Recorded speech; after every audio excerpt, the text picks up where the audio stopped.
Welcome to our channel dear friends. আমরা গত 8 মাসে ভেজ নন ভেজ স্ন্যাক্স অনেক রেসিপি বানিয়েছি, কিন্তু কখনো মিষ্টি বানাইনি। তাই আজ বানাবো বাঙালির অতি প্রিয় মিষ্টি কালাকাঁদ। কিন্তু এই কালাকাঁদ একটু স্পেশাল, কারণ এটা পাকা কলা দিয়ে বানানো এবং চিনিবিহীন। ভাবছেন তো চিনি ছাড়া আবার কিসের মিষ্টি? তাহলে চলুন দেখে নিই এই চমৎকার রেসিপিটা। প্রথমেই দেখে নিই কী কী লাগবে এর জন্য। নিয়ে নিচ্ছি আমরা খানিকটা বেসন, সুগার ফ্রি স্টিভিয়া, অল্প একটু রক সল্ট, খানিকটা কাজু বাদাম আমন্ড এবং কিশমিশ আমরা ক্রাশ করে নিয়েছি। আর নিয়ে নিচ্ছি 3টে বড় সাইজের পাকা কলা, খানিকটা ক্রাশ করা ছোটো এলাচের দানা, খানিকটা মিল্ক পাউডার আর ঘি। চলুন এবার তাহলে মিষ্টি তৈরিতে হাত দেওয়া যাক। খানিকটা দুধ আমরা ফুটিয়ে নিচ্ছি। দুধটা ফুটতে শুরু করুক, ততক্ষণে আমরা অন্য কাজগুলো করে নেব। কলা 3টের খোসা ছাড়িয়ে নিয়ে আমরা পিস পিস করে এটাকে কেটে নেব। কালাকাঁদ অ্যাকচুয়ালি মিষ্টি পনির অথবা ছানা দিয়েই বানানো হয়, কিন্তু এখানে আমরা পাকা কলা দিয়ে বানাবো। কলা দিয়ে বানানোর ফলে মিষ্টিগুলোর মধ্যে কিন্তু একটা ক্রিমি আর সফট সফট ভাব আসে।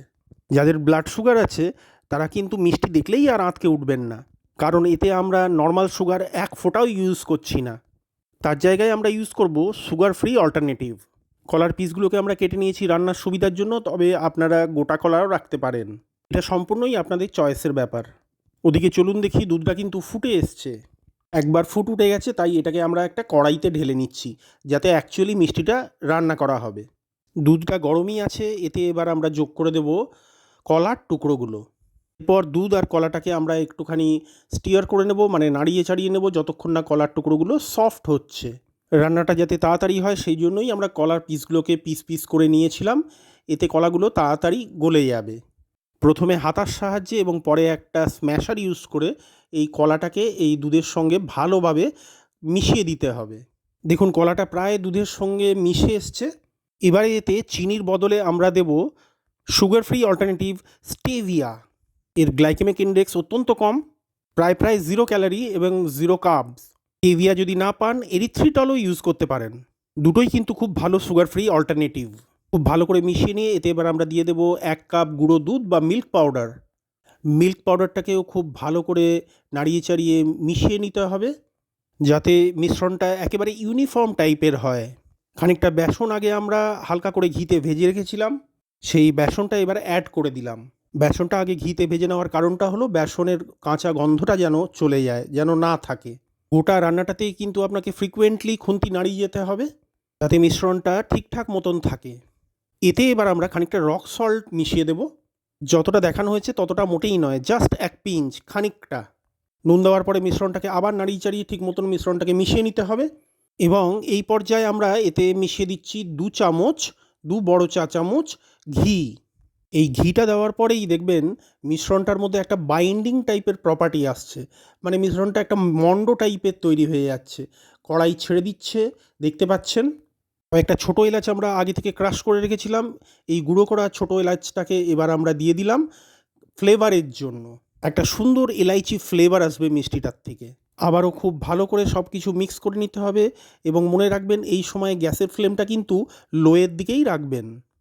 এবারে ক্রাশ করা কাজু আমন্ড এবং কিশমিশটা এর সঙ্গে মিশিয়ে দিন।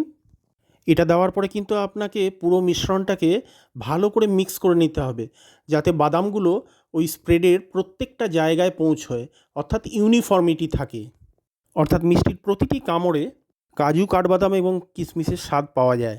বলতে বলতে এই মিষ্টি রান্না কিন্তু আপনার সম্পূর্ণ। এটাকে আমরা এবার খুব ভালো করে ঠান্ডা করে নেব। ততক্ষণে একটা কাঁচের পাত্রে আমরা ব্রাশ করে নিচ্ছি খানিকটা ঘি, যাতে মিষ্টির টুকরোগুলোকে তুলতে সুবিধা হয়। এবারে এতে আমরা ঢেলে দিচ্ছি তৈরি মিষ্টির মিশ্রণটাকে। এই স্প্রেডটাকে একটুখানি সমতল করে নিতে হবে বা সমান করে নিতে হবে, যেটা কিনা একটা চামচের সাহায্যে আপনি করে নিতে পারবেন। কি দারুণ দেখাচ্ছে না বন্ধুগণ? এটাকে এবার আমরা ডিপ ফ্রিজে জমতে দেবো ঘন্টা 2 সময়। 2 ঘন্টা পরে দেখুন আপনার কলা দিয়ে কালাকাঁদ অ্যাবসলিউটলি রেডি। জাস্ট খাওয়ার অপেক্ষা আর মুগ্ধ হওয়ার অপেক্ষা। পাত্র থেকে মিষ্টিটা আমরা একটা প্লেটে নিয়ে নিয়েছি। এবার এটাকে আমরা কেটে কেটে চৌকোনো মিষ্টির শেপ দেব। এই চমৎকার স্বাদের মিষ্টির রেসিপিটা আপনাদের কেমন লাগলো প্লিজ আমাদেরকে জানাতে ভুলবেন না, কমেন্ট বক্সে লিখে দেবেন। আর যাওয়ার আগে আবার মনে করিয়ে দেবো আপনাদের, লাইক শেয়ার কমেন্ট করতে ভুলবেন না প্লিজ। যারা এখনও করেননি প্লিজ আমাদের চ্যানেলটাকে সাবস্ক্রাইব করে দেবেন এবং পাশে থাকা বেল আইকনটা টিপে দেবেন। আপনার দিনটা মিষ্টিময় এবং মধুর হোক। উল্লাস বন্ধুগণ।